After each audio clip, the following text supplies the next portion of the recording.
नमस्कार मंडळी. अभिनेत्री वल्लरी विराज हे मराठी मालिका विश्वातील लोकप्रिय नाव आहे. नवरी मिळे हिटलरला मालिकेतून ती महाराष्ट्रातील घराघरात पोहोचली. या मालिकेत लीलाची भूमिका साकारून तिने चाहत्यांचं प्रेम मिळवलं. अलीकडेच काही महिन्यापूर्वी या मालिकेने प्रेक्षकांचा निरोप घेतला.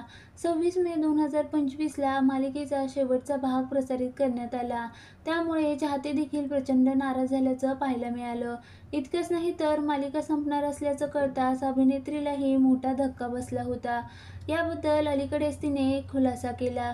लोकप्रियतेच्या शिखरावर असताना नवरी मिळे हिटलरला मालिकेने प्रेक्षकांचा निरोप घेतला. मालिकेतील लीला इजेच्या जोडीने प्रेक्षकांना आपलंसं केलं होतं. मात्र वर्षभरातच ही मालिका बंद झाली. त्याबद्दल कळताच वल्लरी विराज प्रचंड टेन्शनमध्ये आली होती. नुकतंच तिनं एक मुलाखत दिली. त्या दरम्यान बोलताना वल्लरी म्हणाली, त्या दिवशी आईचा बर्थडे होता आणि मला सुट्टी मिळाली होती. तर बाकीचे शूट करत होते. मी गाडी चालवत होते तेव्हा आलापिनीने मला फोन केला. तिने विचारलं की आई बाबा पण आहेत का तुझ्याबरोबर? मी हो म्हटलं. तेव्हा रात्रीचे 11:30-12 वाजले होते. मग ती म्हणाली, फोन स्पीकरवर टाक, मला त्यांच्याशी पण बोलायचं आहे.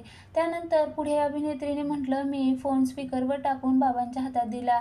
ती म्हणाली, शर्मिष्ठा मॅम आल्या होत्या आणि त्यांनी सांगितलं की आपली सिरियल आता बंद होते.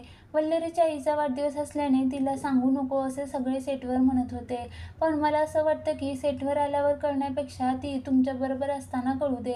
म्हणजे तिला वाईट वाटलं तरी तुम्ही असाल. त्यावेळी मी सुन्न झाले होते. एकतर पहिली मालिका असल्यानं ते वेगळंच प्रेम होतं.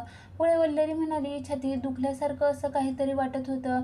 त्यावेळी तिच्या आईने गाडी थांबवायला सांगितलं आणि स्वतः गाडी चालवायला घेतली. मी मागे येऊन बसले. मला खूपच वाईट वाटलं. इतके दिवस तुम्ही शूट करता तर आयुष्य त्याभोवती असतं. मग आता काय करायचं उद्यापासनं? 15 मेला शेवटचं शूटिंग होतं. 16 तारखेपासून काय करायचं असं वाटत होतं. सर्वांनाच खूप त्रास झालेला. माझ्यामुळे माझ्या आईबाबांनाही खूप त्रास झालेला. कारण मी रडत होते. अशा भावना अभिनेत्रीने मुलाखतीत व्यक्त केल्या.